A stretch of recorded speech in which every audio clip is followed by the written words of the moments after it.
How y'all doing? Let's go. How's your neck? It's doing better. Doing better. It was you were dealing with stingers? I mean, just nerve stuff, but I mean, Coach Rule will cover anything y'all have to have about, injuries. Something you dealt with before though, Yeah. you ever had, is it something you ever had surgery on? No. It's something you think you gonna have to just deal with it, will pop up from time to time? I mean, we'll see, man. It's a long year. Said, man, try to get as healthy as possible before Sundays. That's all we can do. What are the discussions like between the offensive linemen and to try to get more protection for Sam? I mean, if we're being 100% honest, we know we haven't blocked as well as we needed to the last couple of weeks, but I mean, it's growing pains. There's been a lot of different guys going in there. I mean, last week you saw an elite right tackle play on the left, and it's just different. I mean, that's what I've been trying to tell people for years after playing all five. I mean, it's different, but I mean, we understand and we have a sense of urgency that to go out and block and do what we need to do. I mean, we believe in each other. We believe in what we got in that room. So, I mean, everything else is just kind of outside noise. We just have to be sharp. We have to execute, and we have to just play with an edge. I mean, that's just point blank. Period. You guys have only had your full deck basically one game this year, week 2 against the Saints. What would it mean if you were out there, Pat was out there, and everybody, at least the projected starters, would be out there for the first time since then?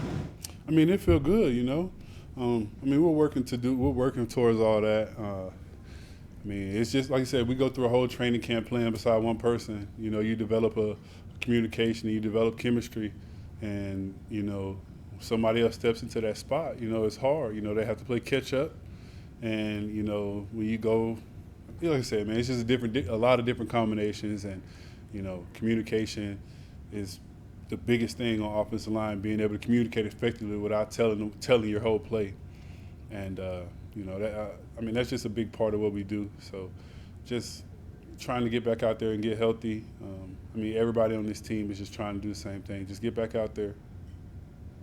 Cam, will you have one of the Vikings, do they kind of line up on one end and stay there, or do they flip their guys around? Traditionally, I mean, I feel like the Vikings did, but, this year they've kind of switched guys, and Danielle Hunter will rush over the left more than I've seen him rush over the left in his career.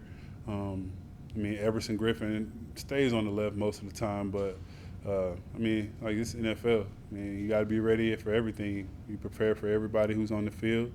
You have to know your personnel. So it sounds like you think you'll see both of them. Most definitely.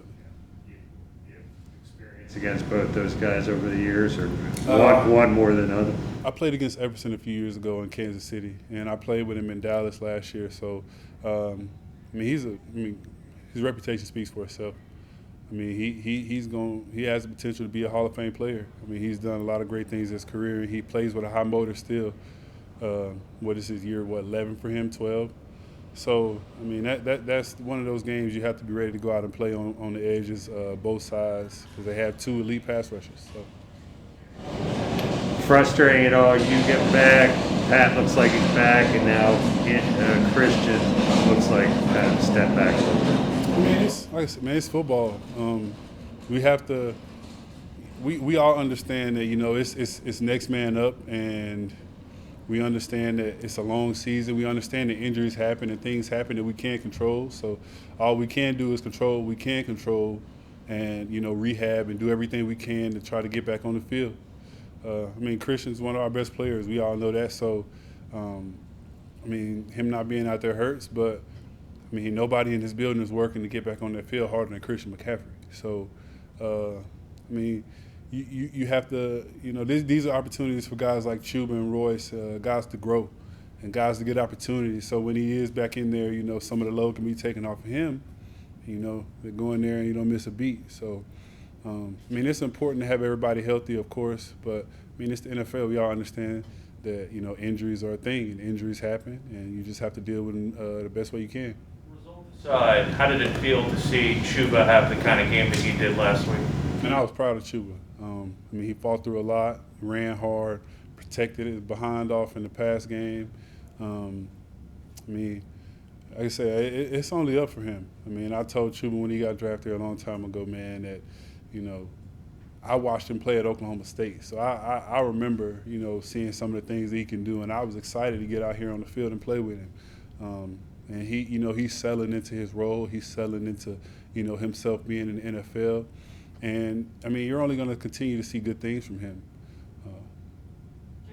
The outside noise a second ago. How hard is it to just live your life and not see messages on your phone or text or hear things on the radio? How hard is it to actually cancel out that noise? I mean, it used to be harder, especially as a young guy. But, you know, being in the NFL for a while now, I mean, you just deal with it. You know, for me personally, I don't really do the social media during the season or stuff like that because, you know, people get a lot of this stuff confused and they think football is real life, but they don't understand who we are in real life. So, you know, they can say whatever they want on a screen or on a monitor or whatever, but 9 times out of 10, those same people saw us. They'd ask for a picture or autograph. So, I mean, that's just how you put things in perspective. But, you know, it is what it is. It's exactly what I said before, noise. Everybody in this locker room understands that we have to go out with a sense of urgency and that we have to go out and we have to perform better than we have. And everything else that comes from the outside in, you know, that's just, like I said, it is what it is. You know, you just disregard it. We laugh about a lot of this stuff, so, you know. Did it take you a couple years, though, to develop a little bit of a thick skin like that? Yeah, most definitely. When I was in college, I was, you know, very underrated. So I looked at things like that and things that people said about me, and I used it as motivation. I tried to do the same thing when I got to the NFL, but it's like, you know, you see one thing, and then it's like 100 people responding to this, and then it's like 50 more people responding to this. So, you know, it kind of gets out of hand. But like I said, man, you just got to have laser focus. You got to ignore everything that's happening out there. This is a hard game to play. You know, a lot of people don't really get that. They just look at it and they want to see touchdowns and 60, 70-yard runs. And that's not the game.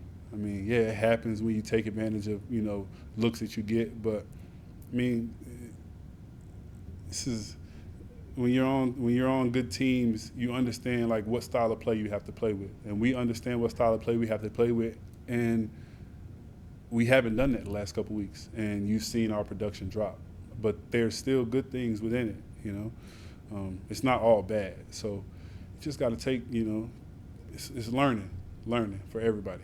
What style of play do you have to play with? I mean, we have a good running backs in the backfield. We have to be able to run the ball effectively and run it consistently throughout the entire game and control the clock.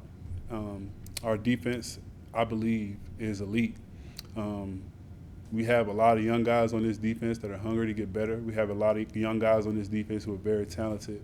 And we just have to continue to give those guys the opportunities to, you know, grow into those roles. So, like I said, man, just managing the game, running the ball effectively, you know, and, you know, just passing the ball, taking the shots when we need to, you know, here, there. You know, Sam does his thing. So, I said, man, we know as the O-line we have to protect better, and we know we have to do things more efficiently for him. Practice the last couple of weeks. Notice anything differently, be either aggressiveness or anything the last couple of weeks as opposed to maybe the first 3 weeks or the first 4 weeks of the season? Notice anything different? To be honest, not really, man. I mean, we go out there and we try to get better every day. The biggest thing, and this is something that we talked about earlier, it was just going out and doing intentional work. Being intentional about what you want to get better at every day. You know, when you look at this game, it all seems so big. It seems like it's so much going on. And, I mean, it's true in a way, in a lot of ways. But, you know, once you prioritize what you have to do individually to get better every day, you know, those are the things you think about. You know, I'm not thinking about pass routes. I'm not thinking about concepts for that. I'm thinking about the guys we're playing in front of, the guys we're playing across from us on defense. I'm thinking about the techniques I need to use, things that I didn't do well prior to that game, you know, going out and trying to correct those things and just, you know, focusing and being intentional about that. So